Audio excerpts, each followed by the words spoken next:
Hey, what's up, everybody? Welcome back to the show. I'm Mike Brancatelli. This is Psychedelic. You're listening. I'm talking in the past, but now it's the future and also the present. Welcome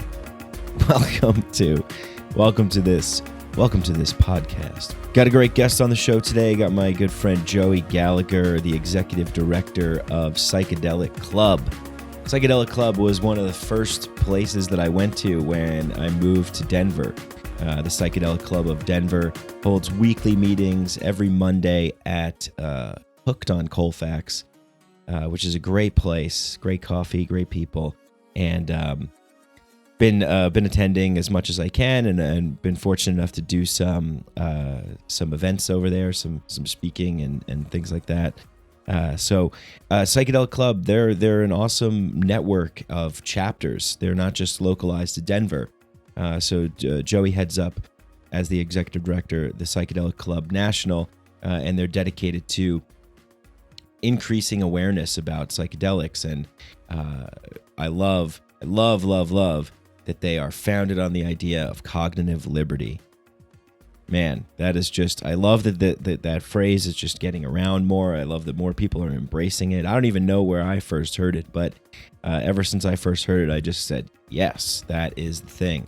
They believe in pretty much the same thing that I believe. A personal interest in psychedelics is legitimate, healthy, and socially acceptable. No one should be able to tell you what you can and cannot do as long as you're not forcing your way or forcing anything onto anybody else.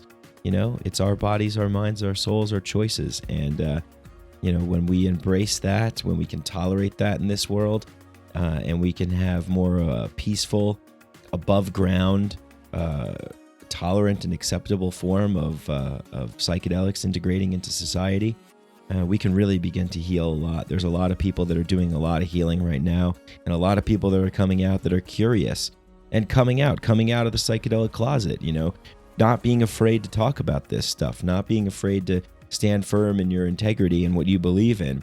I oftentimes still hear a lot of people saying, "Oh, I can't really talk about that. I can't really talk about that." But when we do talk about it, we give it the respect and the value that it deserves, and we also I don't know if I want to say the word infiltrate, but we pop in to someone else's reality tunnel. We disrupt the narrative that they have by just saying, "Yeah, I use psychedelics and they're extremely beneficial for me."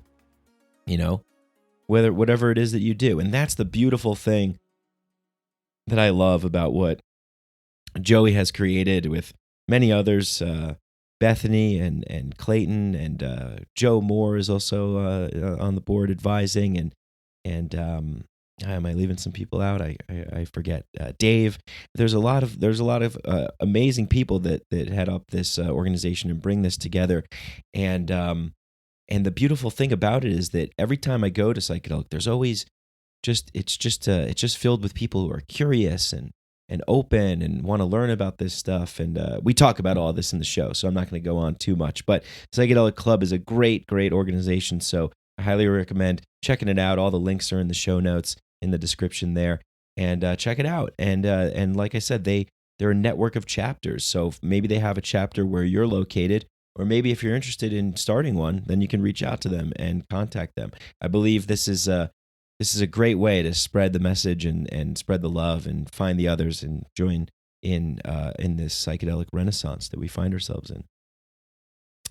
So I got a couple things coming up. I'll be on the Good Cinema panel for the Gaia Psychedelica series, talking about a psychedelic society. And man, am I so psyched to be talking about this, because I'm going to start talking more and more about this sort of thing.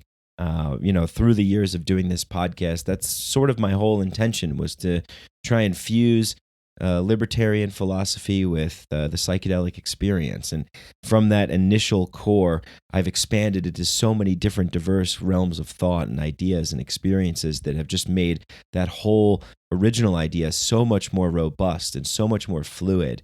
And recently, Charles Eisenstein has been blowing my mind. So I've been reading all of his books. I'm on 2 of them right now, but I have more in the queue, and I'm just following up on a lot of stuff. He's really helped crystallize a lot of my thinking, and and really help put me in a direction of where I want to be going with the message that I want to be delivering, and that is one of a psychedelic society. So I'll be talking at the Alamo Draft House. I'll be on the panel with a bunch of other people, or a few other people. So if you're around, come out to that. Shit, I forget what time it is. I think maybe it starts at 6 or 7, but just check it out. Good Cinema. You can find them on Facebook, on Instagram. And I'll be on that panel for Psychedelic Society. Then December 20th, I'm doing something else, but I think it's a secret, so I can't announce it yet, but who knows? But yeah, more live events to come. That's what I'm excited about this podcast growing.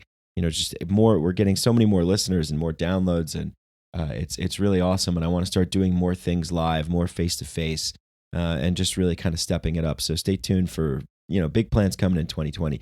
Thank you to everybody who leaves ratings and reviews. They help the show. I mean, I constantly check them out, and it makes me feel good when you guys write something. It helps the show. It helps spread the message. It helps create more awareness. So thank you to everybody that goes and does that. And if you want to go a step further, I have a Patreon. You could leave. You could donate $1, $2, $3, whatever you want to Patreon. Everything I offer in the spirit of the gift, and I say that, and I mean it. I don't do this for any other reason than the fact that I love to do it, and that I feel most passionate about this. And I recently posted something on Facebook about like suggested donations, and I just think that it's kind of bullshit. Suggested donation is basically just asking someone to pay a particular price, and with that comes like a shame or a feeling of guilt if you don't want to contribute to the suggested donation price, or you kind of feel like, oh, I guess I might be a shitty person if I don't give, so I guess I feel kind of obligated to give in this like fake friendly kind of way. But I don't really like that. I don't want to operate that way. You give what you feel you want to give. And I always say on the show, what to do when you like something. When you like something, you don't need other people to tell you what to do. You just do it out of the goodness of your heart. You want to do it. You feel compelled to do it. And that's the kind of community that I want to be a part of. That's the kind of community that I want to create. I want to create a community of spontaneous, voluntary, compassionate, loving, caring, kind, open individuals that feel strongly or passionately about something and say, hey, yeah, I want to contribute, or hey, I can't contribute, and that's okay too. Whatever it is, like I in my post I wrote, like, even if you want to just send me a bag of Thai chili cashews, I like that too. It's the gesture, it's the thought. It really is. It doesn't matter about what it is. It just matters about what is coming out of your heart. How do you feel about what is going on? And so if you do get value from this, do whatever you want, but I do have a Patreon page. I do have a website that has, it's mikebrank.com. You could do one-time PayPal donations, or you could send me stuff, send me things. Anything works. Just saying hi, just saying thank you, send me an email. Everything works. It is all about giving and receiving, and feeling good about this. So thank you, whatever you do. Thank you. I have Hemp Bombs as a sponsor. They make CBD products. So if you are interested in CBD and interested in what they have to offer, go to hempbombs.com. You put in the code Mike15, you get 15% off. I think they probably have some other good deals going on right now for the holidays. So check that all out as well. I'll probably have a solo cast coming out soon. I did record a solo cast, but it's almost 2 hours long. I don't know if I want to release it. I think I want to try and keep them a little shorter. But who knows? Maybe I'll release it to my Patreon crowd. Let me know if that's something that you want. Send me an email, mikebrank.com. Go to the contact form. Hit me up on Instagram, Psychedelic_podcast. Find me on Facebook and everywhere else.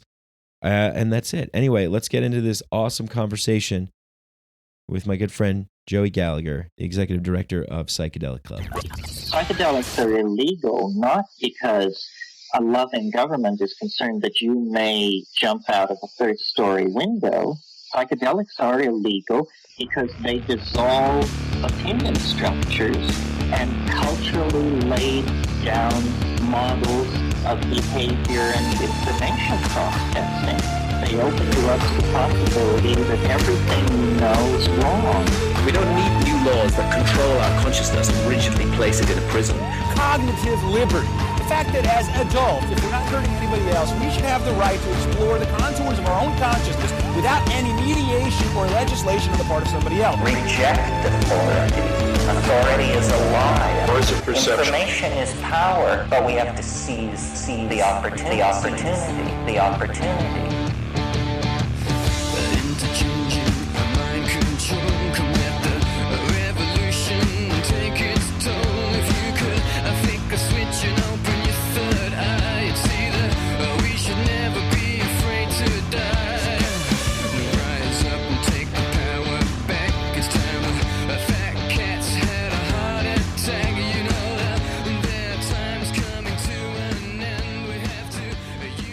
How normal it's going to be. Lately, my conversations have been pretty weird. So, Yeah, have they? What have you been talking about? well, today's Giving Tuesday, so I asked a large amount of family members for donations to Psychedelic Club. So that was kind of a new thing. When I first moved to Denver like 3 years ago, I was kind of afraid to attach my name to psychedelics, and now I'm asking my mom for donations. So, Wow, what changed? I just being in Denver and the whole campaign and just being more public about it, and more people are realizing that it's okay, and I think just the whole environment around it has changed. Yeah. What did your family say? They're very supportive. They are? Surprisingly, they don't ask too many questions or anything. They at first at weed it was kind of like, uh-oh. Now that I think they know, cannabis is legit and all the business around is totally legit. There's a lot of money in cannabis. But yeah, my family's very supportive. And actually, I'm kind of surprised they don't ask me more questions about it. But yeah, they'll donate and say, have a good Tuesday, Joey.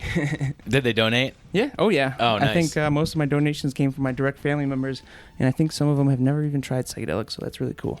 Yeah, that's cool that they support you like that, because when you're starting out and you're trying to get things moving and off the ground, and especially like what we're doing, we're talking about psychedelics, right? Something that's been like taboo and it's illegal in most of the world, right? Mm-hmm. And it's almost like it's like a double sell. It's like, hey, like support me in my business, and it also happens to be in psychedelics. So the fact that they'll support, you need that support from family and friends. So that's huge. Yeah. Yeah. Nice, man. Congrats. Totally. Thank you. Yeah. So you went home to Chicago. Yeah. Over the summer. You spent the whole summer there. Yeah, 13 weeks. 13 weeks of summer. And you got some knee surgery done, right? Yes, I did. I had a total knee replacement with hinges. I got full titanium now. Can't go past a metal detector without getting a pat down.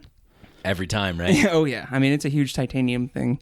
Did they give you like a card or something that says like, hey, I have a titanium thing. This is from the doctor?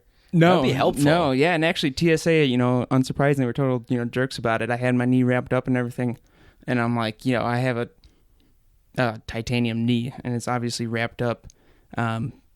It's going to make your wand beep. And he's like, we'll see about that. Like, we'll see if it matches up. Oh, my God. So the TSA were being jerks? I know. Can you believe that? What? I felt totally violated by TSA. Yeah. No, I used to, so when you knew me before, I obviously had, like a deformity in my knee, and I would get a pat down every single time, even if I was wearing shorts and you could like see the scars and everything. They would still pat me down because their dumb machine said something was wrong with my leg.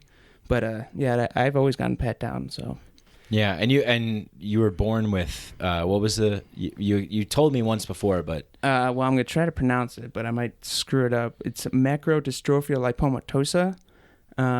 I believe I'm like one of 6 or one of 10 people in the entire world who has it. Wow. Basically, it's a localized form of gigantism. My right femur bone, the bottom half that attaches to the other half of my leg, was basically growing too large, and that's why I couldn't bend it or anything. And it hasn't always been like that. I used to suffer from the same condition, tumors and such, growing up. So I would have constant surgeries when I was young. In the same spot? Throughout the whole leg. Oh, not specifically really the knee, but kind of the knee, kind of upper. So the tumor was more attached to the muscle. So I used to have a bunch of surgeries that were just about, fixing the muscle, fixing the skin. This was the first real surgery that dealt directly with a knee. So Yeah, I got a full knee from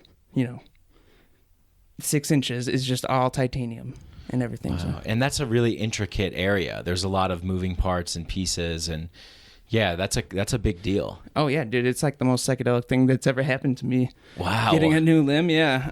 It's because I was stuck, walking a certain way for like 5 years. I couldn't bend my knee, man, and when I took, even right now, I can still feel the thing in there. Like I can feel the stake in my bones and everything. And it is trippy, and this is coming from someone who has done DMT over 50 times, and I can tell you getting a new body part is way more trippy.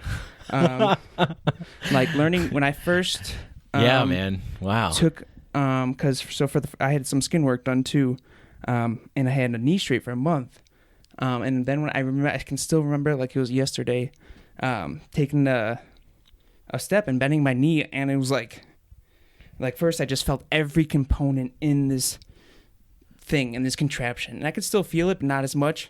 But when I took that first step, I could feel like the whole everything in that thing, and then I felt like kind of like explosions in my brain because it was like, because certain because your body's like sending signals and messages like, to your hey, brain. we're doing this again. You've been asleep for 5 years. Yeah. Move the knee now, dude. I tried to run, and I wish someone's the guy up there is sleeping on the job. Yeah, He's hey, like, what are you talking about? Move the knee. I haven't moved the knee in 5 years. Dude, yeah, I got to get someone to videotape me trying to run because it's probably the funniest thing ever. Like my left leg knows exactly what to do, and my right leg is like a drunk sailor. Like it is just like a wet noodle. Like, whoa, what are we doing? So yeah, right. Yeah. Did you see that movie Inside Out? I have not. Oh, it's a cute like kids cartoon movie, but it has some adult themes in it too.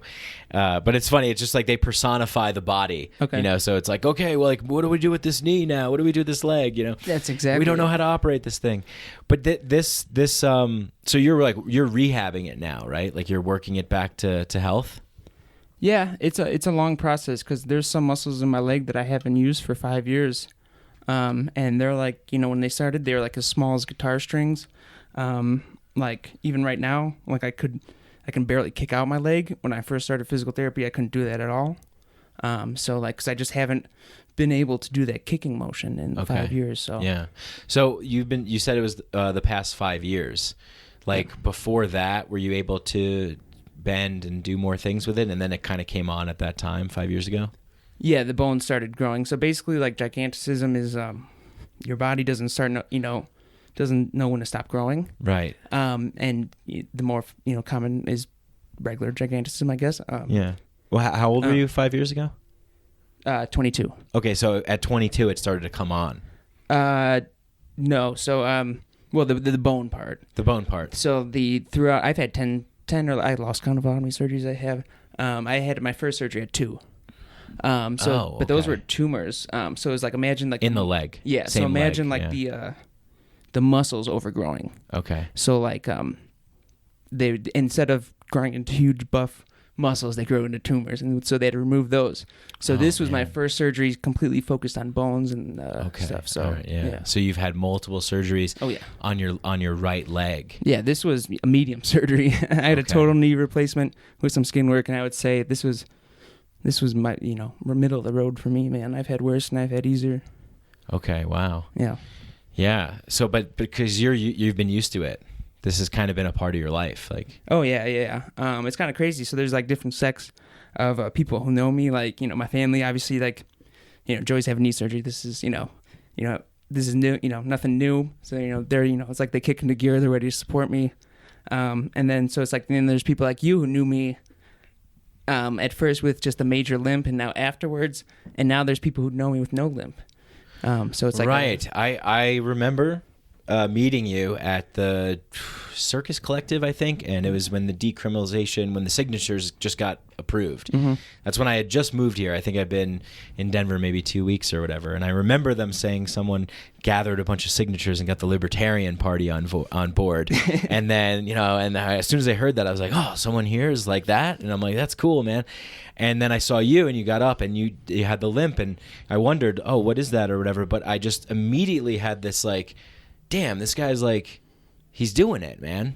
Like he's leading these causes, and he's creating these things. And then I found out you were Psychedelic Club and everything, and it just kind of, it was like inspirational actually, and I felt, I felt like more I don't know, like more of like a human being or something, you know, like the feeling that you have when you see something and you have appreciation, or you see someone, you have appreciation. So that was that moment for me when I met you. I just Totally. wanted to I'm not afraid to yeah.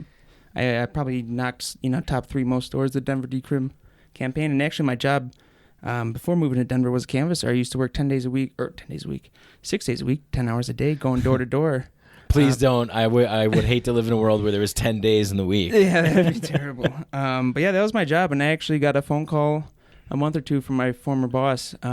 First of all, congratulating him on my surgery, and he told me, he's like, man, we used to talk about it with the other managers.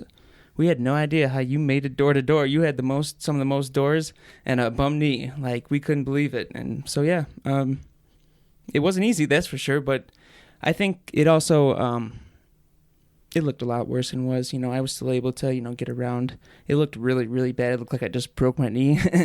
And often people thought, like, I just broke my knee and I was, like, trying to look for help or something. But, I made it work. Your body is really adaptable, I've learned. So I think, while, it did make walking around and stuff more difficult, I think it looked a lot worse than it was. Was there, like, throughout your life going through all this kind of stuff, like, I'm sure... because everybody deals with problems, right? Mm. And then, you're thinking, well, this is the end of the world for me. This is, this sucks. But there's so many degrees of problems, right? And so, but you're dealing with this.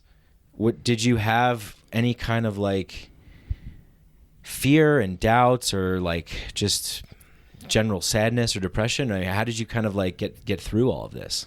Oh yeah, and I got a few funny stories about this. Well, crap, I just forgot one. No, it was definitely scary and everything. And I had my first ego death from recovering from surgery. And I remember it was before, I must have been a teenager or something. This is before I was, before I smoked weed for the first time, before I even, knew what LSD was. I heard about it, whatever. But I remember I was in the hospital and I was in so much pain. And I remember it was probably one of my worst surgeries. It was in 2010. I had a skin graft and everything. And it was my first ego death. And I still remember thinking, like, man, I felt like I died in there. Like something happened. Like there was just a slow point where I just surrendered and everything. And looking back on it after, the long, strange trip I've been on, that was most definitely an ego death, if I've ever seen one, was me sitting in a hospital bed one day. So I've been listening to a lot of Ram Dass lately, on his awesome podcast, which is on Spotify and such. Yeah, Ram Dass Here and Now. Yeah, love it. Yeah, and they talk about pain is the most direct path to God, most path, which is so weird, but at the same time I totally agree. I am just learning that lesson now, man. Fuck. It's just, I've gotten the message a few times, and I've been like, okay, cool, I get it. And I would like embody that ethos for a little while. And then I'm like, all right, well, fuck, that's not it. It's, but no, hey, you're right. And there's this great documentary on Netflix with Ram Dass. It might be called Be Here Now. Or no, it might be called Going Home. I forget. It's like 30 minutes long. It's not called Eager to Dying to Know. Is that the one? No, that's the one with Timothy Leary. There's another one where it's just Ram Dass in Maui, and he talks about his stroke, and he says, I don't wish you the stroke, but I wish you the grace of the stroke. And that hits the nail on the head for me. It's like, I don't wish you the knee replacement, but I wish you the grace from the knee replacement, just because it has taught me how to appreciate life so much more. And, every day is such a miracle to be able to walk again, so... Yeah, it's just, of course, Ram Dass hits the nail on the head when it comes to that. Yeah, man. Yeah, no, it's so true. It's like, I oftentimes think about things on a larger scale about like society and civilization and like what is it going to take for us to kind of turn things around. And a lot of people talk about crisis and, that it takes like a big catastrophes and crisis to shake things up, because it seems like almost sometimes that's only when we can receive the message. Yeah, and you need leaders to step the fuck up too. So, and we've been seeing that, especially here in Denver. It's really great to get back in this house again, because the grassroots is where it's at, baby. Yeah. Our intentions are mostly pure. And just where it's at, there's Why'd you say mostly pure? I mean, but well, it's great. we don't dose everybody, just 1 in every 10. No, there's some people involved in the grassroots that are, shady and stuff. Sure. The grassroots isn't perfect. Nothing's for the perfect. most parts. Ours are. Yeah. Yeah. So yeah, it's great to get back, to our roots and everything. And I think, ever since the campaign, which was headquartered here, has thrown the psychedelic renaissance into hyperdrive. And I think sometimes we get caught up in the hierarchy and everything, and not that we shouldn't be listening to our wise elders and everything, but we can't forget our roots, can't forget why we're doing this. We're doing this for the masses. We're not doing this so someone, a select few group of people can make a quick buck or something. Hell yeah. I agree with that 100%. Yeah. I mean, that's the only way I think things change, I remember one time Hillary Clinton was like being asked about laws and something. It was like some video from like when she was running in 2016.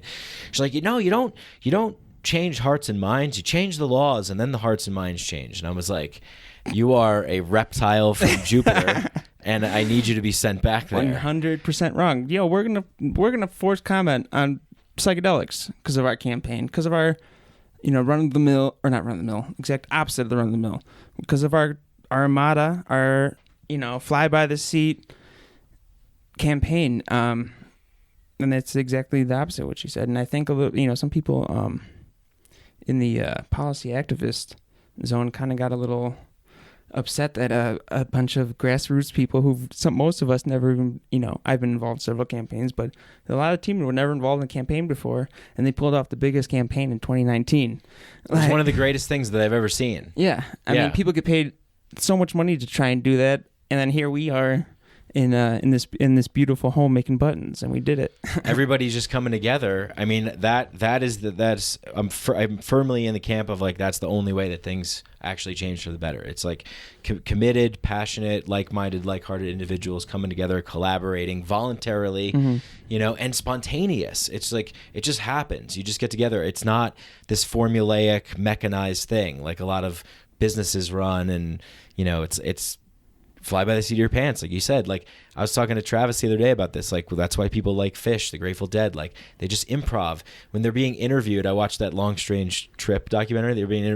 They're asking like these technical questions. Jerry Garcia is just like, man, I don't know. We just like have fun. We just like intuit it. It's like that comes from the heart. Yeah, and that's we kind of in some ways. I used to run the Denver chapter of Psychedelic Club. Now I'm at the national office, but I used to kind of take that into making meetings, while we should be, organized on top of our stuff. I think Jerry Garcia once said he never wants a Grateful Dead show to be the same. He always wants it different. Boom, Psychedelic Club. No meeting's going to be the same. You're going to learn some new shit when you get here, and it's going to be different. You're going to meet new people, but while at the same time, kind of having psychedelic professionalism and organization to us. So, right, yeah, in a way that makes sense to people like us. Like it's like we're going to do things in this particular way. Yeah, and Psychedelic Club's great. I was fortunate enough to do a book talk there and some other things, and been to a bunch of meetings. And it's awesome because there's so many people. I think there's like a misconception. I think I had this too early on when I started getting involved with psychedelics, like around 2012. It was like, oh, it's all just like trance dance and like hippies and all this stuff, Grateful Dead, Deadheads.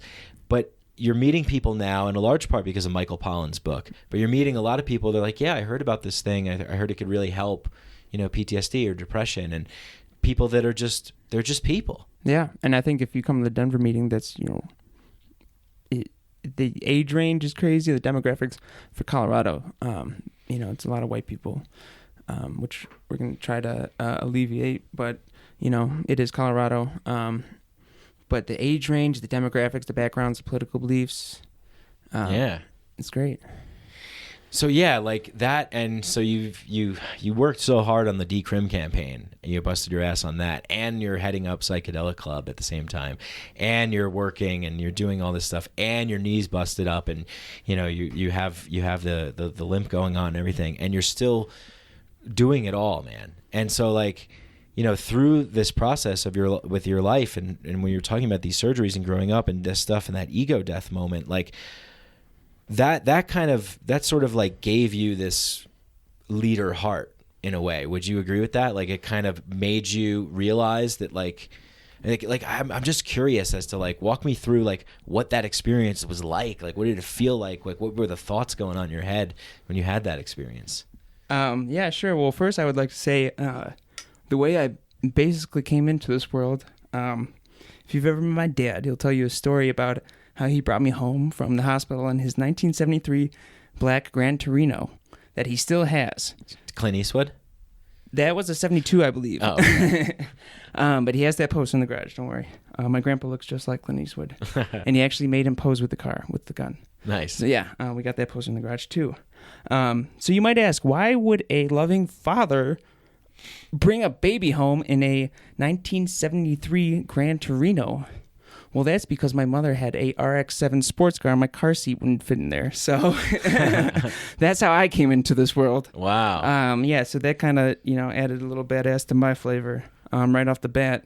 There's no hope for me being a normal child. So yeah, to go ask 100%. your parents what kind of car you came in, and you're going to know what kind of person you are. Exactly. So this is all my mom and dad's fault. They wonder why I'm all into this. Well, shouldn't have brought me home in a Torino. You should have got the, What if they picked you up in a Tesla Cybertruck? Like, who would you be? Yeah, yeah, some Mad Max future. I don't know. So that was when I was born, and I really didn't, do much. I wasn't really too into activism, high school and everything. And I did discover Ron Paul in high school, stoned on YouTube at like 2 a.m. or whatever.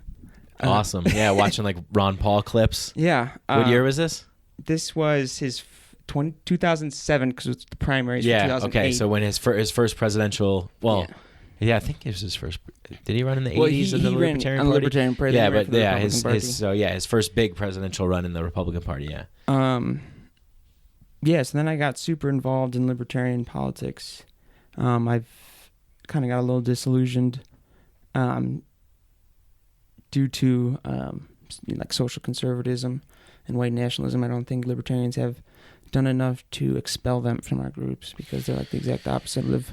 I've been trying to get a little back into libertarian stuff, especially with decrim stuff. But I think the libertarians as a community has done a terrible job of keeping out white nationalists. So, I think if I do get involved, that's gonna be my number one objective is to fuck up some white nationalists and get the fuck out of our libertarian circles because you're not welcome. That's anti-liberty is white nationalism, racism. So yeah, let it be known if I do get back into politics, I'm coming for you white nationalists, especially if you're in the libertarian community. I'm going to ruin your day.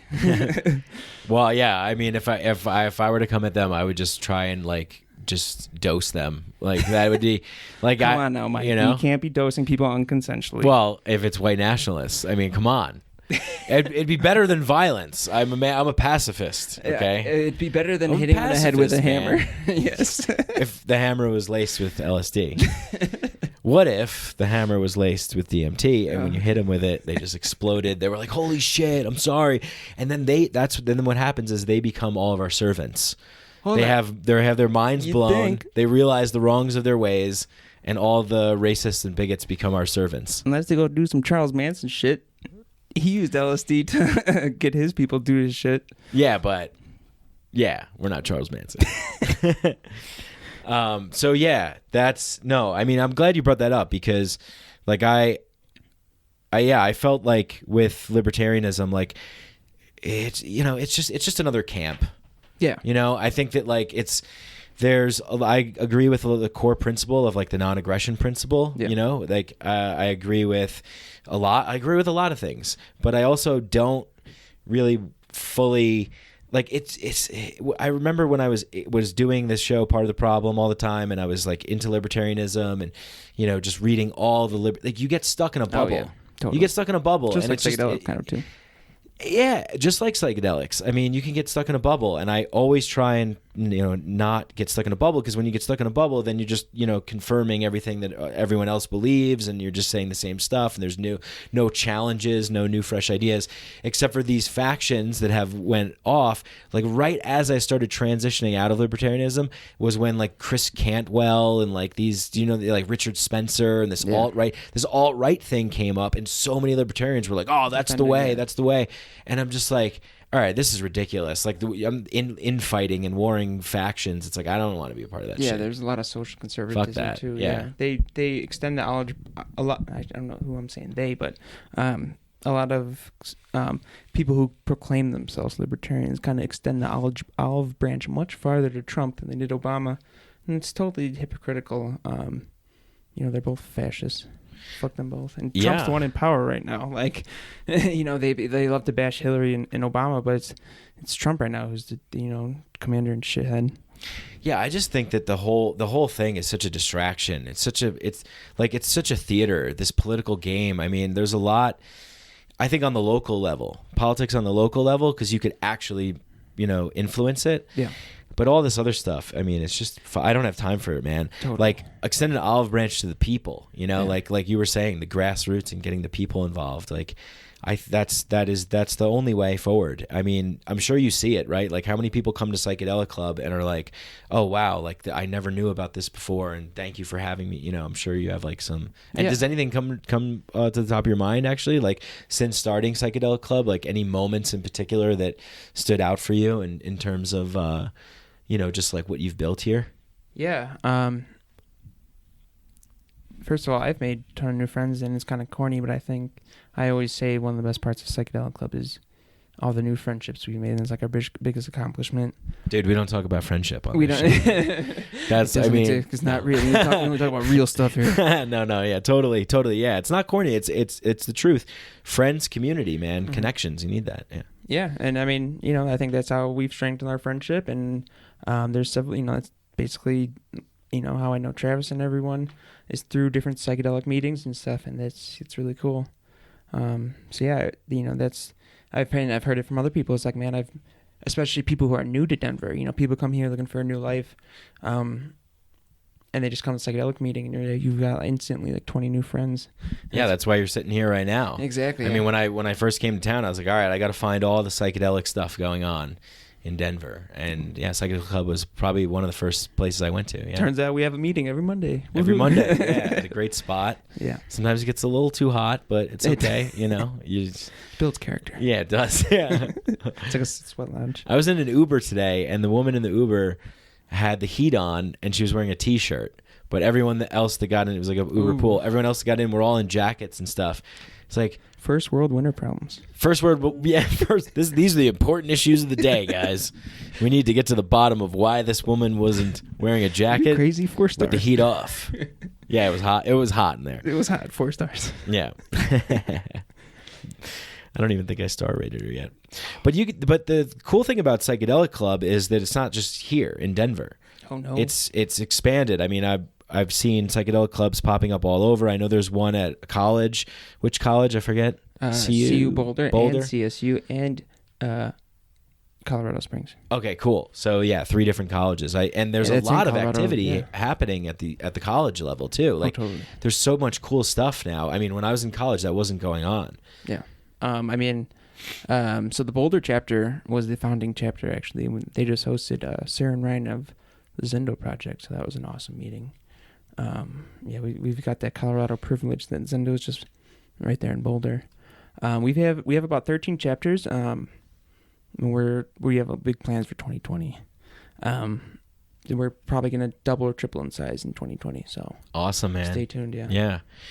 And a lot of people that listen to the show, they're always like messaging about where to get DMT, and no, they're always but they are. Stop messaging me where to get DMT. Yeah, stop messaging the Psychedelic Club Facebook pages too. Come on now. Yeah, we got to go encrypted, guys. And the other thing is, signal it. Come on now. DMT will find you when you're ready. But yeah, there's a lot of people ask like, oh, well, where can I find out more about the psychedelics that are going on? Where can I like meet other people that think like me? Talk like me, like are interested in the same kinds of stuff that I'm interested in. Like, where can I find the others? And so I think Psychedelic Club is an awesome thing to like franchise out and start all these little clubs everywhere. And yeah, join a club or start a club yourself, right? Yeah, totally. I mean, it's a very decentralized organization. It's just Clayton and I right now at the national level with the strong advice of Joe Moore. But they're, so different, especially between the college chapters and the community chapters. I'm 27 years old, and I'm usually one of the youngest people at the Denver chapter meeting, and when I go to the Boulder chapter, I am one of the oldest people. And I'm sure the Pittsburgh chapters look Pittsburgh chapter meeting looks a lot different than Denver chapter, and I'm sure that the CSU meeting looks a lot different than the CU Boulder meeting. So that's the great part. It's all up to the leaders too. We just ask you hold at least one meeting a week. I mean, the Denver chapter are all-stars, and they host 5 or 6 meetings a week.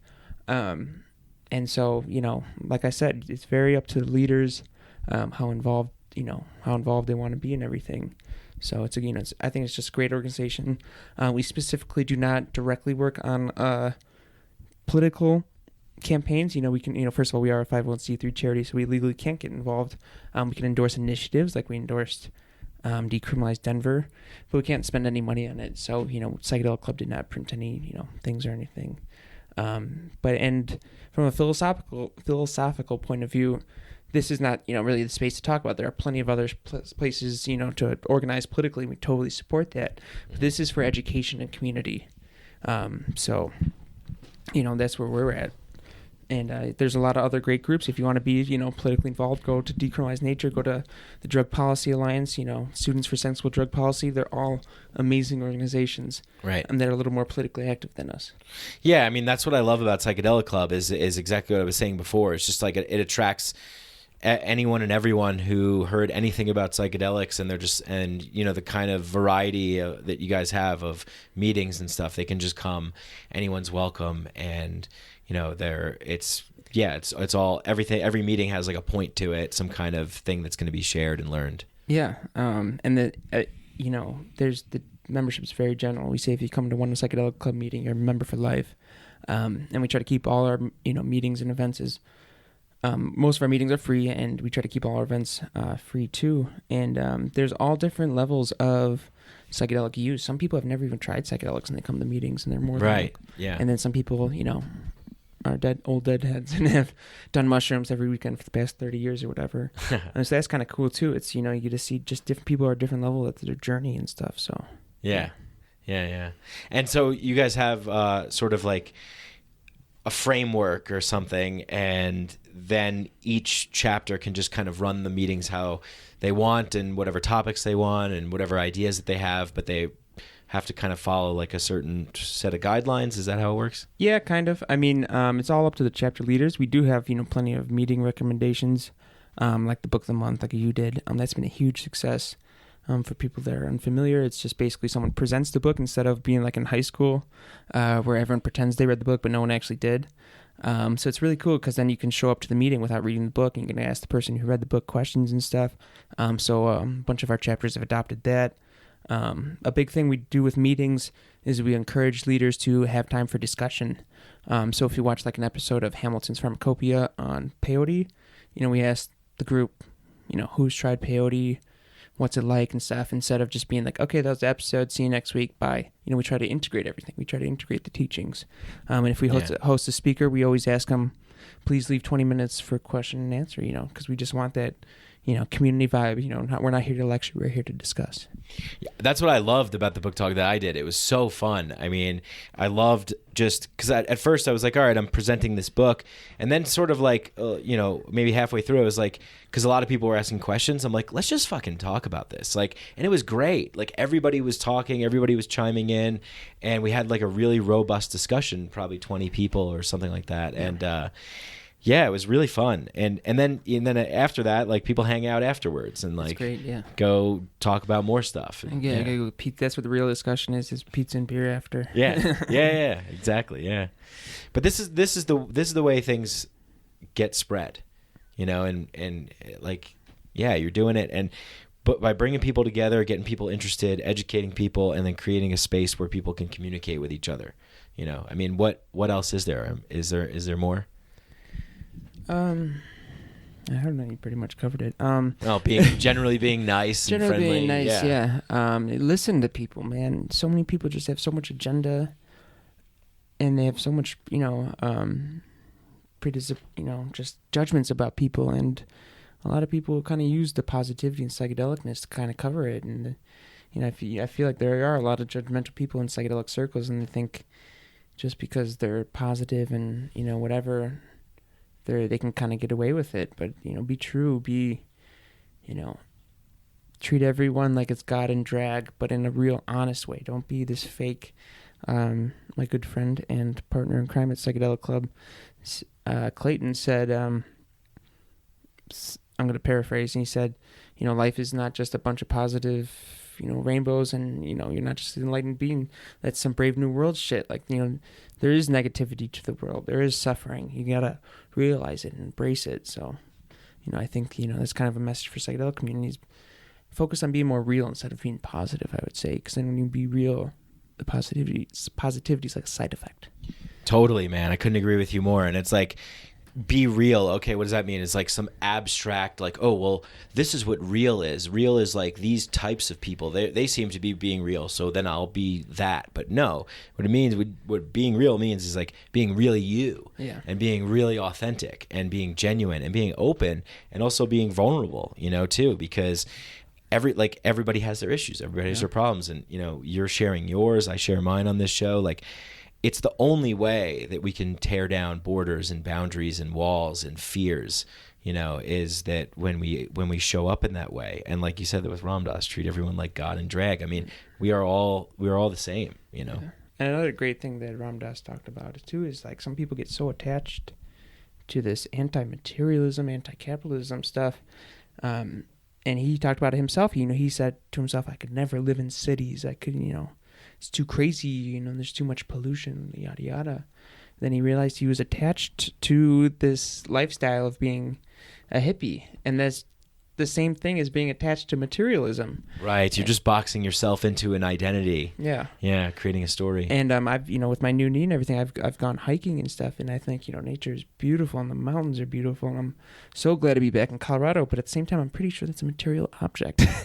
People think, nature is like this not material thing. But no, it is. Like if you're attached to nature, you're still kind of attached to something of this world. Dude, I'm so glad that you brought this up because I'm reading 2 books right now by Charles Eisenstein, who I had on the show. Fantastic, just mind-blowing author. And he talks about this. He's like, the material world, like this is the world of matter, and there's these people that want to escape the material world and all of its, pain and joy and like they want to just get to this tranquil place on top of a hill somewhere away from it all, transcend the body, leave this meat, prison, that we're in.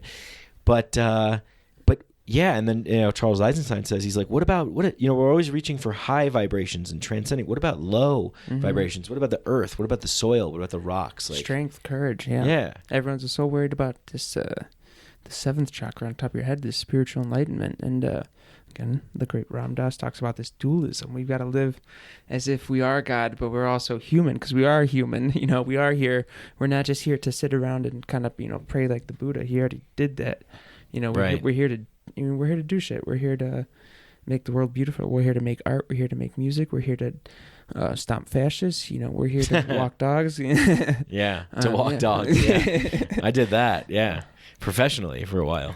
Oh, nice. Professional dog walker in New York City. Oh, nice. Madison Square Park was my office. Was it like a Uber app kind of, or? My friend's company, Gary Veter. Shout out to Gary Veter. He's a good comedian in New York, and he had a company. And so yeah, I'd walk dogs. It was a cool job, man. It was really cool. Those dogs were so excited to go for walks.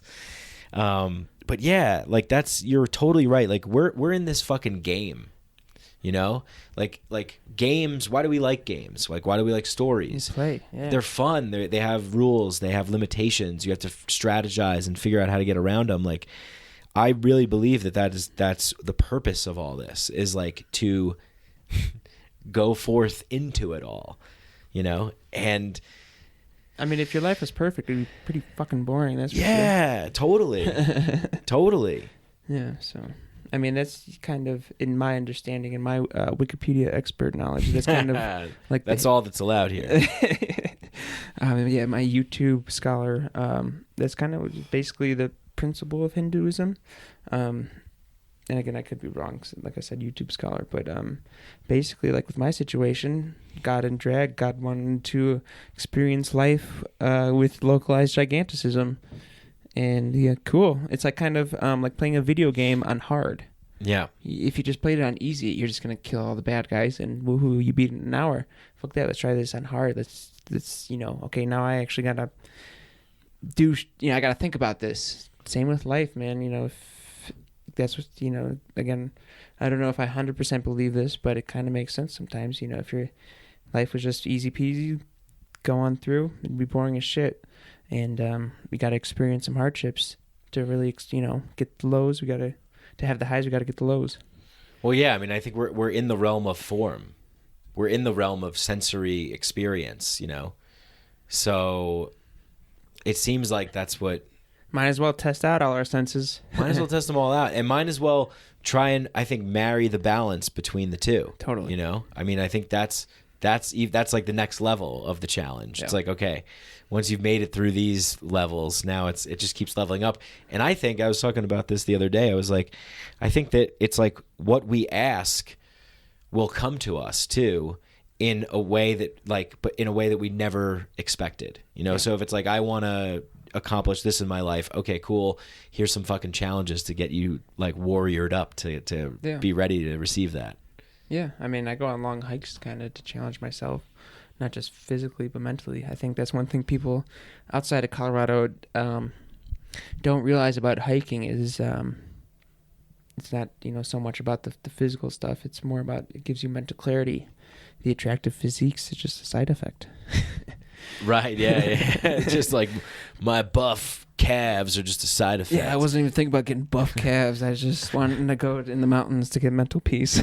I mean, it's great. I went for a hike a couple weeks ago, and it was actually the first time that I've been out for a hike in like a little while, and I'm just like, oh my God, it's so fucking like energizing and nourishing, and puts things into perspective and makes you reflect and gives you gratitude and peace and a sense of groundedness to the earth, to those lower vibrational frequencies that we seem to be so afraid of.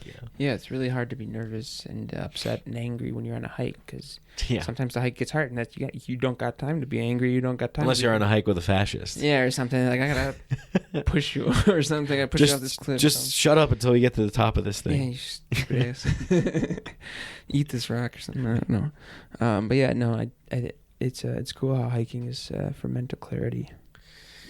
Yeah. So, dude, one of the things that I like, the birth of this show came from like my wanting to be like, okay, I was fully in a libertarian camp, and I'm like, all right, and now I experience psychedelics. I'm like, whoa, there's a connection here. There's a connection between liberty and the psychedelic space and consciousness and freedom and liberation. Like that was my initial spark. And you're that kind of guy too. Like, what was it for you? Because you started watching those Ron Paul videos. You got involved in libertarianism. Then was it activism after that? Like, how did that? And then when did the psychedelics kind of come into play? The first time I was around LSD was at a certain organization's national conference. I'm saving it to whenever I get to the national conference to announce it to them that this was it. So it was actually in libertarian circles that I think I was first introduced to LSD. And yeah, like you said, it's freedom, baby. From the perspective of libertarians, I think a lot of different ideologies hold this view is, they're fighting for freedom. But I think that's what it is. Like, psychedelics kind of free your conscience, and you can decide how to live your life the best, not some authority figure. And this just goes hand in hand with both. So. Yeah, and like Psychedelic Club says it's based on cognitive liberty, and that's a phrase that I use a lot, all the time, cognitive liberty. It's, aside from all of the political camps and ideologies and all that bullshit, the pure essence of the thing is nobody should have the right to tell me what I can and cannot put in my body, what I can and cannot do, how I can and cannot alter my consciousness, my body, my soul, my choice. If I'm not causing harm to anyone else, then I'm fine, right? Yeah, so, totally. I mean, who is going to disagree with that? Who does disagree with that? What do Jeff Sessions? Well, yeah. I mean, outside that, but like in life, I mean, do you ever hear people that oppose that kind of thing? Like, do you interact? Like, well, when you say it, they show up at meetings and they're like, "Fuck this! I'm for psychedelics, but I'm for socialist, communist psychedelics." Well, I mean, there's people of all different ideologies, so there's definitely communists and socialists. But I think in the authoritarian manner, not too many authoritarians are involved with the psychedelics. Right. Yeah. Yeah, I don't know. It kind of just breaks the mold and everything.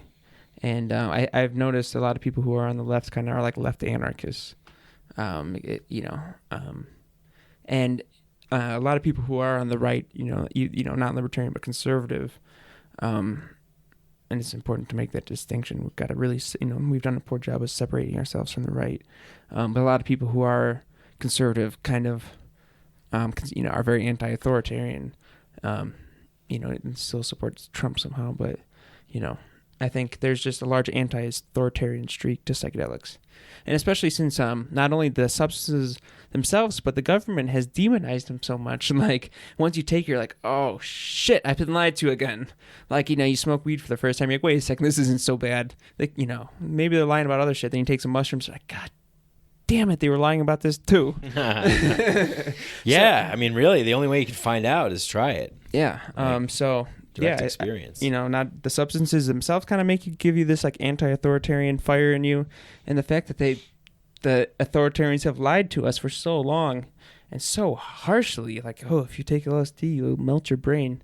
Yeah, right. It'll probably regenerate brain cells. Yeah, Again, citation needed.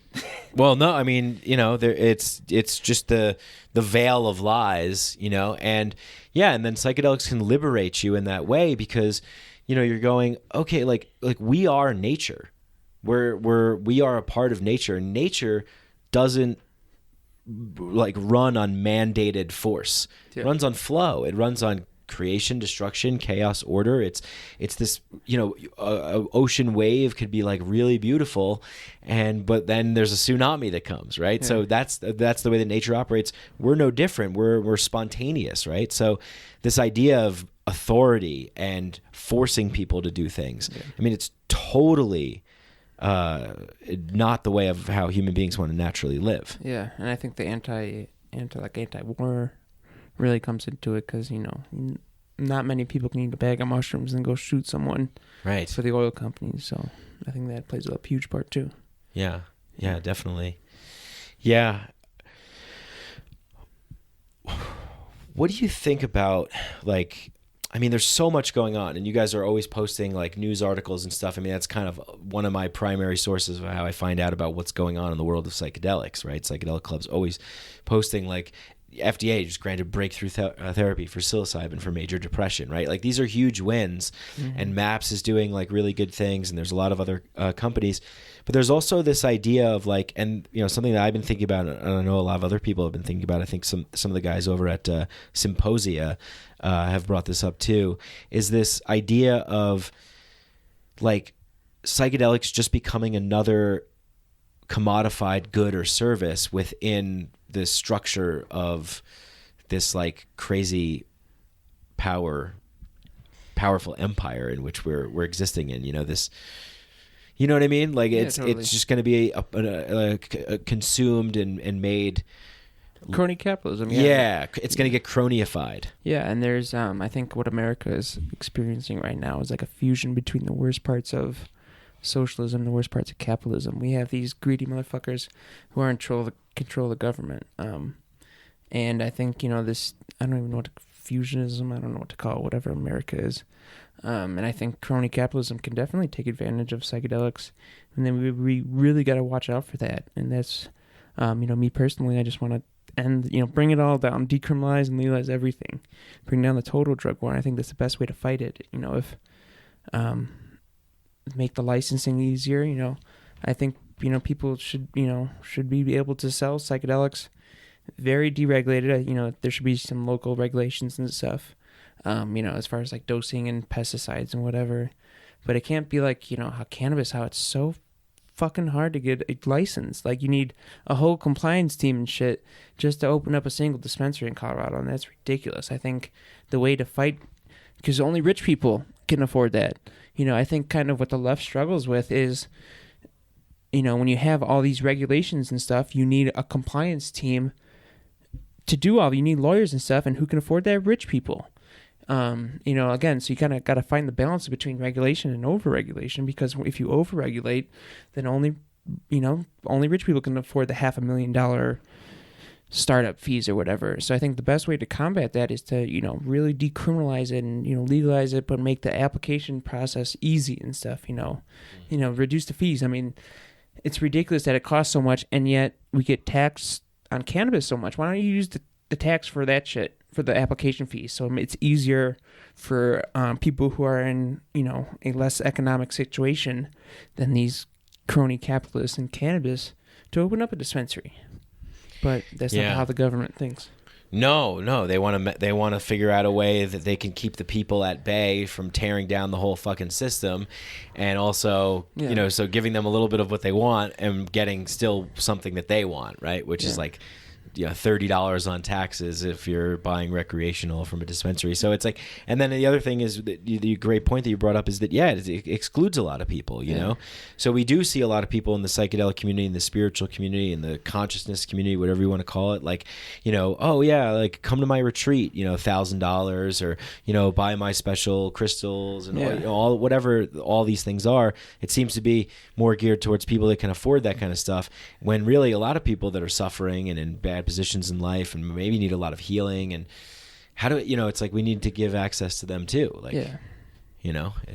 So, but on the flip side too, I think there's some form of, I don't want to say commercialism, but businesses can make this medicine super cheap and super available. I mean, look at the price of cannabis in Colorado and Oregon. It's like $500 a pound in Oregon. People are getting their medicine cheaper.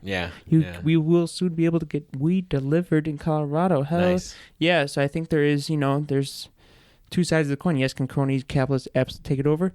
But also there are some business people who can make psilocybin more available for us. They can make the gun, dosed right and everything with their fancy machines, and, big warehouses and stuff produce, again, for people who are less economically fortunate, you can get psychedelics cheaper then, if we do have some sort of ethical capitalism, conscious capitalism. Yeah,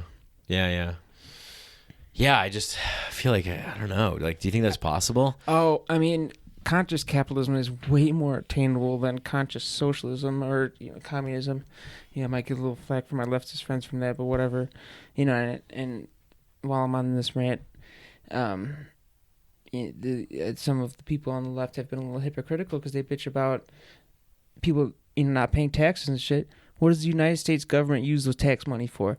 Bombing brown people across the oceans. Like, I wish everyone would avoid taxes so we can defund this nasty white supremacist organization known as the United States government.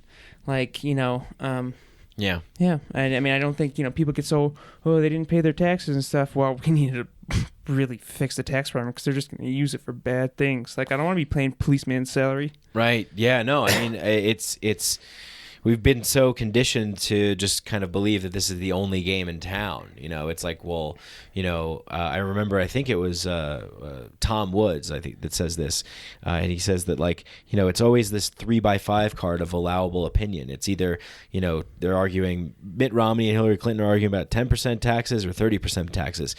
But Ron Paul, in the kind of libertarian perspective, is arguing about the entire concept itself, right? Yeah. So this entire concept of, like, capitalism, socialism, like crony capital, like the whole thing revolves around a massive elephant in the room, which is force, coercion, greed, corruption, and that sets the tone for the whole fucking thing, right? Yeah. But when you have people coming together and they're not being forced to do shit, but they just want to voluntarily do shit. I mean, we're all in situations like that all the time. People do things out of the goodness of their heart. They give gifts, like you gave me that wonderful plant. Thank you so much for giving me that. Yeah. The nature of giving gifts and voluntarily, contributing and getting passionately involved. I mean, that's a part of the equation too, So there's, I think there's a whole world that can come of psychedelics being decriminalized and embracing this idea of sort of total freedom. Yeah.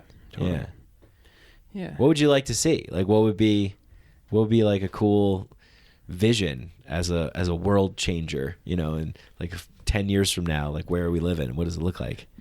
We're shutting down prisons, baby, public and private. Another thing that the left struggles with is private prisons. Public prisons are just as bad. They just abuse human rights just as much. So we need to start shutting down public prisons and private prisons. I think that's really the huge part. We do kind of get caught up in the whole decriminalization, legalization of psychedelics, and I think that's extremely important. But we cannot forget the people who are locked up. There are people in Colorado right now that are locked up for so long for selling less weed than I do in a day, and that's terrible. So we cannot forget the people who have suffered during the drug war. So I think just ending this monstrosity known as the drug war is my thing. And, and of course the side effects are going to be mushroom shops and stuff, and that's going to be really cool. Yeah. And more like spaces and places to do that kind of stuff. Like I was out with someone the other night and we're like, oh, we're at this bar and it's like, okay, it's just drinks. Like more places to go where we can smoke cannabis, we could eat mushrooms. Like the place is designed, like some of these organizations like Meow Wolf and stuff, they have places that are kind of like designed with like psychedelically infused art and stuff like that. So having that option too, you're gonna have less bar fights, you're gonna have less violence, drunk driving, that kind of stuff. Just people coming together in different ways. It's gonna be cool going to like a dead show or something. There's just mushrooms available at like the concession stand or something. Yeah, I think a cool thing. I work in a dispensary, and there's a new products every day, and I think that's gonna be awesome for psychedelics. Is like just all the new things we're gonna learn, all the different strains of mushrooms and stuff, and all the different products, gummies and stuff. I recently heard someone in Denver has mushroom gummies. I don't know who, but I heard their thing, and so I'm excited for that. Maybe some transdermal patches or something with LSD or whatever.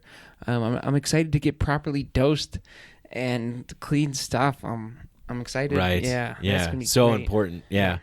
Because this is a major thing too. Talk about ending the drug war, right? I mean, one of the biggest benefits of ending the drug war is that we're gonna, where your stuff's coming from. I mean, the dark web was great for that when like Silk Road was operating, that stuff, ratings and reviews. Who's legitimate, what do they have? Like, you can't stop the flow of people when they want something, and that's been proven here.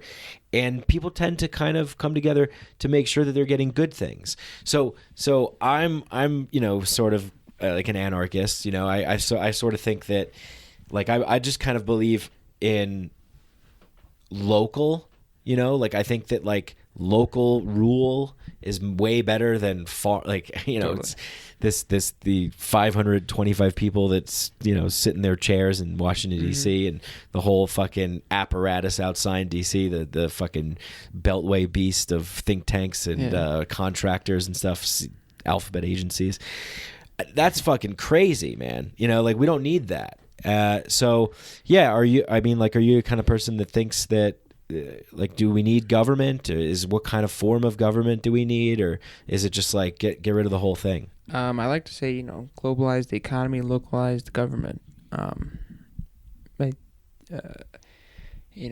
I don't see. The thing is, it'd be such a mystery what would happen if we just abolished everything right away. I think I sometimes do consider for myself an anarchist. I would definitely prefer if a lot of services are provided by non-governmental agencies, just because private nonprofits spend money so much more. But I realized that's kind of not the world we live in right now. So in Joey's perfect world, yes, everything would transition over to private sectors and everything. But a lot of libertarians they for some reason really, really hate the welfare state, and I get it. It's totally bloated and spending a lot of money, but at the same time, some people need that support. And it's not just pull yourself up by your bootstraps. Like, I hate that shit. Like, okay, yes, boomer. Yeah, okay, boomer. Some people are in a shitty position that's not their fault, and they work hard every fucking day. And some people do need support. Yeah, the beast is too big. This machine matrix monster is just too big and strong and powerful, and you can't just rip the Band-Aid off. People are going to be hurt by that. So exactly. But yeah, I mean, again, I think one of the things that psychedelics can provide for you, hopefully, is an expanding of your heart. Yeah. One funny story is I had surgery at Mayo Clinic, which is one of the world's best hospitals. Yeah. And when I actually had two surgeries. I had one, the major surgery, then I had to go back under to clean up things. We'll say that it was like a 30-minute surgery. But when I was coming out of it, if you're ever familiar with surgery, you're a little loopy, let's say. Yeah. Put you under. And I was I was being goofy in the recovery room, or whatever, and the nurse is pushing me, and I was talking to her something. I can't remember what started this conversation. Everything's like, I was like fading in and out. Like I think the kids call it browning out. This is, again, I just got out of surgery. And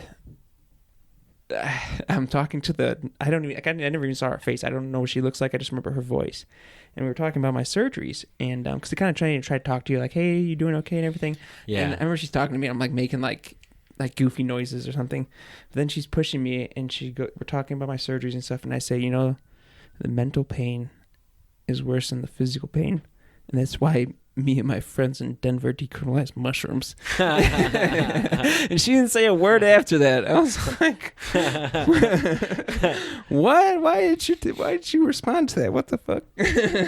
Yeah. I wonder if like maybe now she's like on her computer, like, where do I get mushrooms from? Someone said something to me. It means something. I got to take, like, you never know who's going to get interested. I mean, it's a pretty serious situation. Like, this person's just recovering from a major physical endearment, and he tells you the mental pain is worse than the physical pain, and mushrooms help it. So I think she's going to remember that comment for a while. Yeah, definitely. Yeah. I mean, that's one of the best testimonials you can give for mushrooms. Yeah. So what kind of mental pain? Oh, golly gee. Well, Gee Willikers, Batman. Well, being a kid, I had surgeries during summer and winter and stuff, and I couldn't participate in sports, and that sucked. Being a kid, you just want to go play outside and play sports. That really sucked. And I kind of felt like, I was just an outsider, kind of, because I got this medical problem. I thought, and I'm not sure, but, I thought, maybe girls I liked didn't like me because of my knee and stuff. And that's not confirmed, but that's, just what I thought. And I think that's kind of made me a little bit of a social outcast. So there was that, just the social things. I mean, the physical pain, like, the balance, like I said before, I don't wish you the knee replacement, but I wish you the grace. At the same time, it really fucking hurt.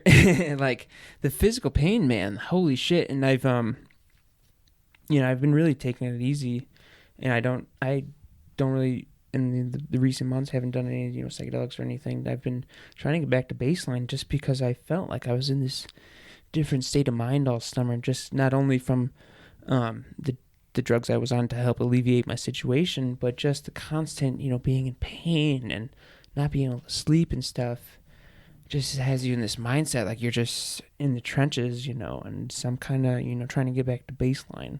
Yeah, just kind of hanging on. I'm still working at it. Yeah, I'm still trying to get back into the normal flow of things, and it is a traumatic experience. I think I haven't been diagnosed or anything, but I think I do have some sort of post-traumatic, stress from it, and I have, if I go into hospitals, there's some smells that will trigger it. I get a little nervous, things like that. Sometimes I don't want to believe the doctors or something, even though they have no reason to lie to me or anything. But yeah, so I think just, from social exclusion and just straight up physical pain, man, pain hurts. So I'm pretty like certain psychedelics have helped. Cannabis has helped. Play a part in your healing process, not only just directly by the substances themselves, but also the community that comes along with it, and the other people. Is there anything else that you do, like, to try and kind of like, get through this, or stay kind of mentally tough through challenging situations that could make a lot of people fold? There's people I know in my life that don't have it as bad as you're describing, and they're down and out. They think they're at the end of their wits and it's over for them. Well, first of all, I would say synthetic drugs really helped. Opioids helped. And I'm obviously involved in Psychedelic Club. Natural medicines are great, but so are synthetic medicines, man. I couldn't sleep without Oxycontin, so thank you, Oxycontin. Like, yeah, I was in such extreme pain. I've had skin graft people, like, come at me, like I can consume more. I'll consume hundreds of milligrams of CBD and get stoned as ever and try whatever. It doesn't work.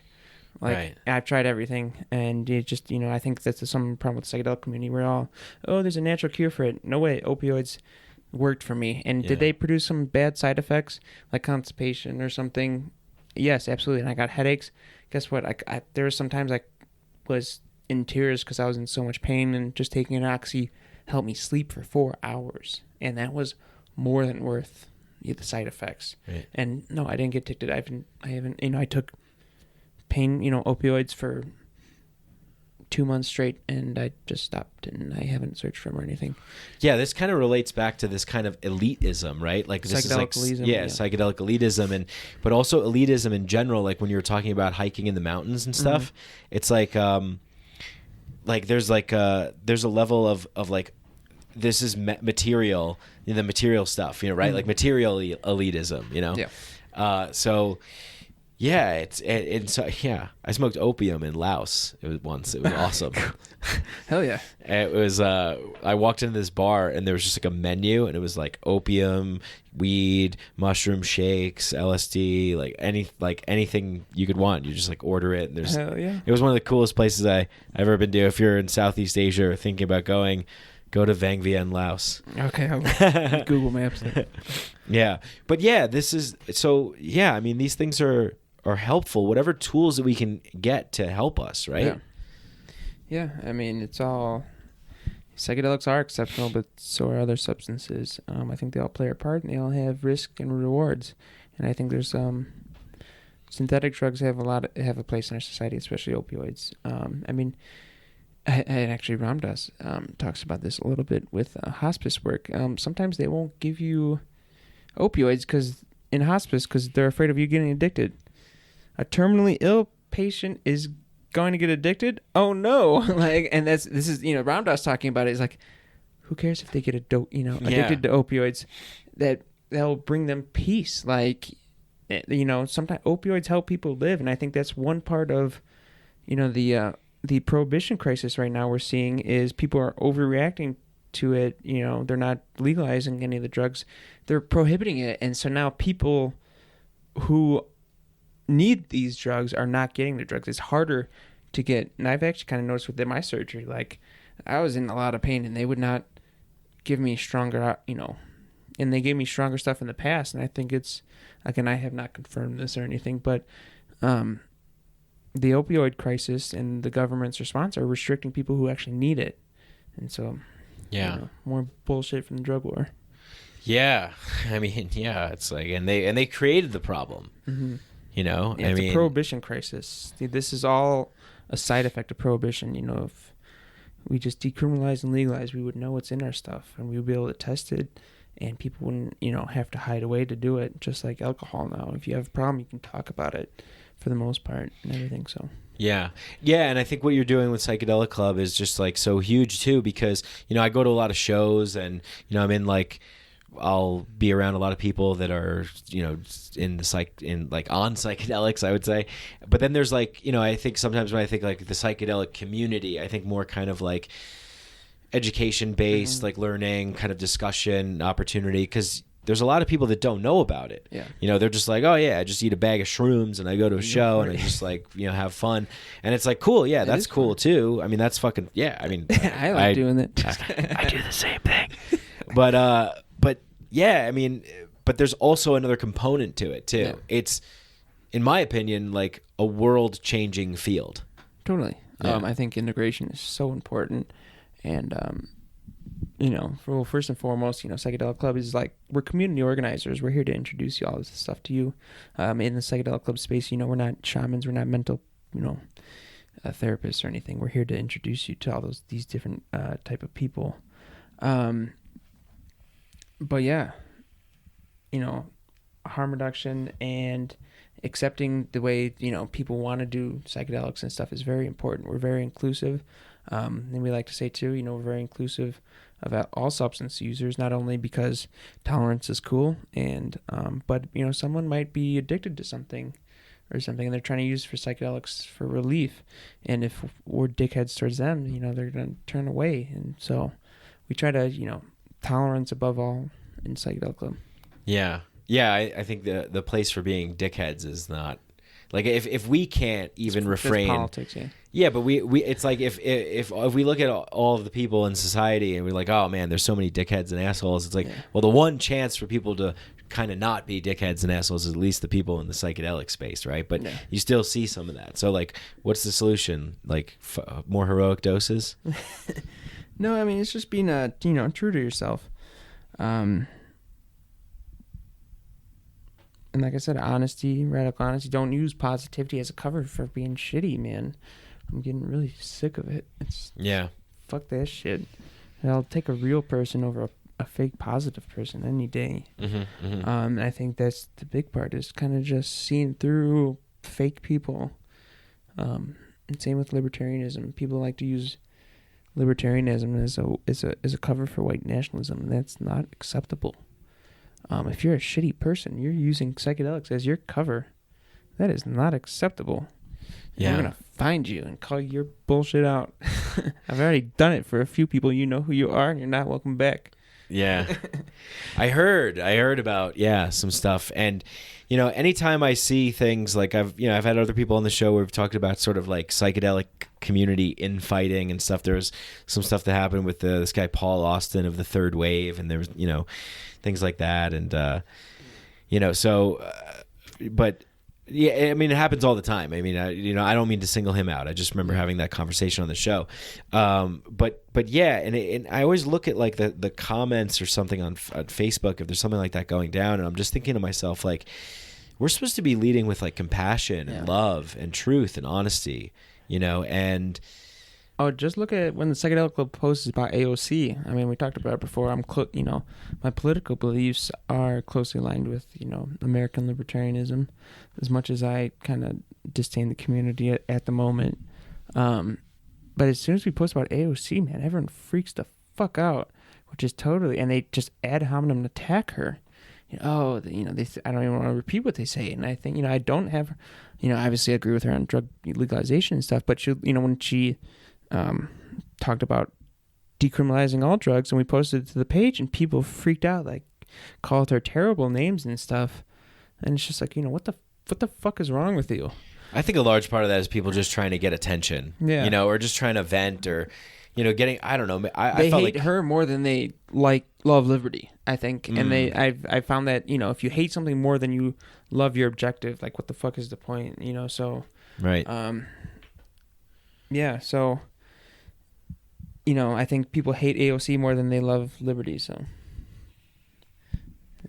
what are you looking forward to the most for Psychedelic Club coming up?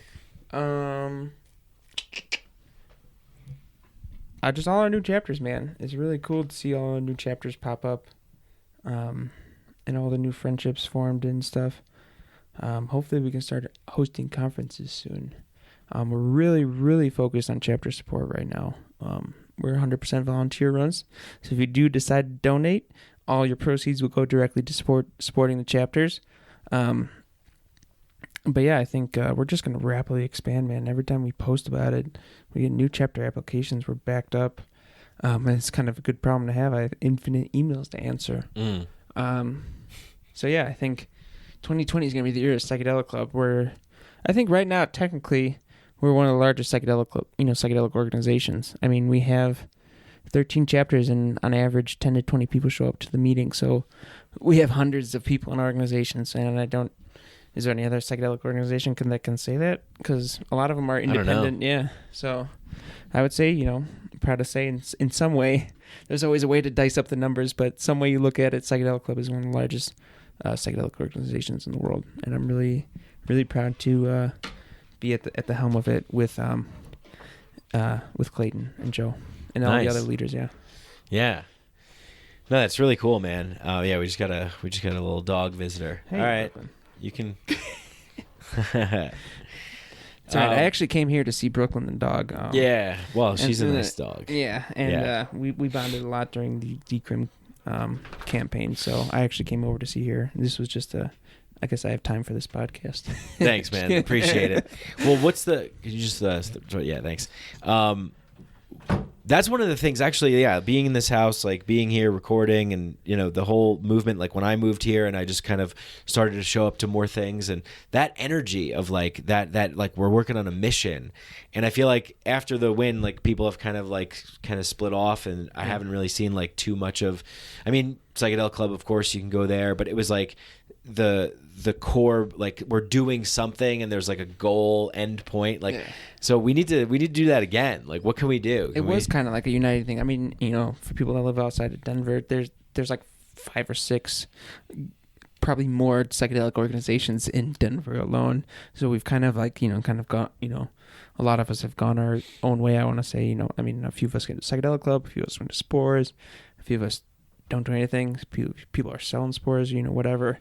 But it was kind of cool. Like the decriminalized Denver campaign, like united the whole, you know, psychedelic community of Denver and Colorado, which was really awesome to see. Yeah, it was like I remember going to like you know, Veterans for Natural Rights meeting, and then like a decrim thing, and then like Psychedelic Club, and then like Psychedelica, and you know, it was just like all going on. It was cool, and I think that's the kind of spirit and momentum that we need to make these changes that we're talking about, like the horrible drug war, the prisons, like you know, the taxes, like all this bullshit, the foreign wars, the whole thing. It's all tied together, right? I mean, at the core of it, what do we, when we're having psychedelic experiences, when we're learning about this stuff, like what the core message a lot of the times, and you know, I feel like I don't necessarily see this so much with like the science literature that always comes out. It's like the love, like the love that happens, the bonds that are created. We are a loving awareness, as the great Ram Dass would say. Yeah. Just more empathy and stuff. I think that's a great mantra for everyone to have. You know, I'm loving awareness. I'm this consciousness roaming around this world, and let's make it exciting, man. You know, going to work every day sucks. Not telling people to eat more mushrooms is boring. So, you know, I think, you know, tell them every chance you get. Exactly. Going back to, you know, what's kind of the point in life is kind of have fun and fuck shit up. And there's, you know, when people say, oh, the point of life is having fun, should you go to an amusement park every day, or, you know, like, no, that's not, you know, like Psychedelic Club is fun for me. Yeah. Going to the coffee shop and writing, you know, answering emails and stuff, it doesn't seem fun in the moment, but, you know, after a long day or something, I'm like, oh, okay, that was pretty cool. So that's what I mean, you know, as the good Dr. Timothy Leary, you got to shake things up. You got to create new explosions in your brain, man. You know, if we just do the same thing every day, we're going to have the same results every day. And I think, you know, whatever you're in, you just got to try something different, shake it up a bit. Yeah, that's good advice. Nice, man. What else? Anything else? Did we leave anything out? Anything else going on? I don't know, man. The weather here kind of sucks, but that's about it. It was shitty. We got dumped on, and then the sun came out today. I hope the sun just like melts the snow away. I want clean roads. I can't ride my scooter around. They don't plow here. You know? I want to microdose and scoot around town. Yeah, I don't know. I'm really looking forward to destroying the drug war. Yeah. And there's, you know, I like to call Denver America's psychedelic city. It's pretty cool living here. Hell yeah. It's pretty cool living here at this time. Any events coming up that you want to plug, or? Oh man, I should have totally thought about this before. I would say, well, actually, you know, since the holidays are kind of coming up, Psychedelic Club is, you know, the chapters usually kind of take a little bit of a break, but I think Desi is giving a Book of the Month presentation in December. And I believe the Pittsburgh chapter is doing a Book of the Month too.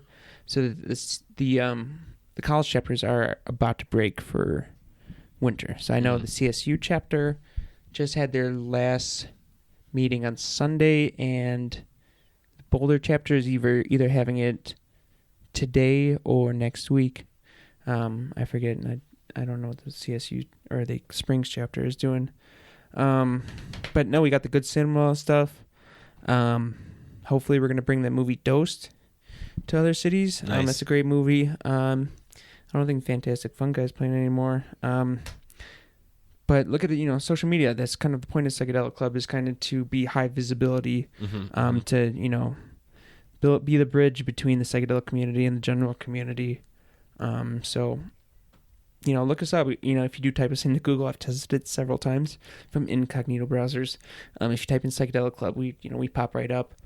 Social media, we try to post as much as possible. Instagram, hit those millennials, and the Gen Z or whatever, Gen X, I forget which one. Is younger than us. Z. Whatever my brother's in. Yeah. So yeah. Be visible. Be proud. Fly your freak flag. That's what we're here for. Yeah. Yeah. Be Hell you. Let your inner beauty shine. Yeah, and move through that pain, that resistance, and get mentally tough, right? Like, it is hard, but what else is the point? I could have quit. I could, with my knee and everything, I could have just sat down and gave up. But what the hell is the point? Like, that's no fun. Going hiking is fun. Hell yeah, man. Dude, thanks, Joey. Totally. What if we did a psychedelic story? Do you have any that comes to mind that maybe you could share? I mean, we could even include it as like a bonus material if you don't want it to be into the masses. No, we can put it into the masses. We're putting it into the masses, folks. You hear that? He's a man of the fucking people. Oh God, there are so many. The first time I took LSD, I didn't, I do not recommend doing this, but the first time I took LSD, I didn't tell anyone. It was a Friday night in Iowa City, and I took it was only like a tab or something, and it was mild to what I've taken since then. But I remember I played poker with my friends. I just wandered around. I ran into people. And so yeah, my first LSD trip, I took it by myself, but I hung out. I was in college. And I hung out like a normal college student. That was pretty funny. And did anyone guess? No. Was anyone? No one knew, and you didn't tell anyone. No, I mean, were you thinking at all? Is anyone gonna ask? Does anyone know? Yeah, kind of. But it was a Friday night in Iowa City, so people were wasted and stuff. And I used to take mushrooms and go down to the bars, and I would kind of get a little anxious, like, oh man, people are gonna totally know I'm on mushrooms and shit. But then I realized everyone's a drunk mess, and so it was kind of like a cover. So I think and I have a few people that confirm this. That was kind of my thing when I was in college, is to take psychedelics and not tell anyone else on the psychedelics. And I don't recommend doing that. Always integrate. Always let people know when you're ingesting substances. Don't I've already tried it out. College days, folks. College days, yeah. I got a bunch of stories of don't do that too. So yeah. But we're here to live to tell the tale. Yeah. Someone's got to experiment, I guess, to say to everyone else that don't do that. Trust me. Hey, trust me. Don't do that. Yeah, right. For the first time, you probably shouldn't do it. I mean, I rode a motorcycle on LSD. That's don't do that. Don't do that. Do not do that. No. But it was awesome. Yeah. But don't do that. Yeah. But it was awesome. It was like the Millennium Falcon kind of like. Yeah. We're going I mean, to it was hyperdrive, it was like an automatic motor scooter, so still. I said motorcycle, but I just wanted to sound cooler. I hope you guys can forgive me. Yeah, cool, man. Well, awesome. Well, thanks for being here in the newly revamped Psychedelic Studios. Love it. Yeah, appreciate it. Yeah, so Psychedelic Club, Facebook, Instagram. You guys are active. Go to the website and all that good stuff. And if you're in Denver, come out, guys. Come out and be a part of this thing. Yeah, changing the world. Hell yeah. Thanks for listening, everybody. Peace.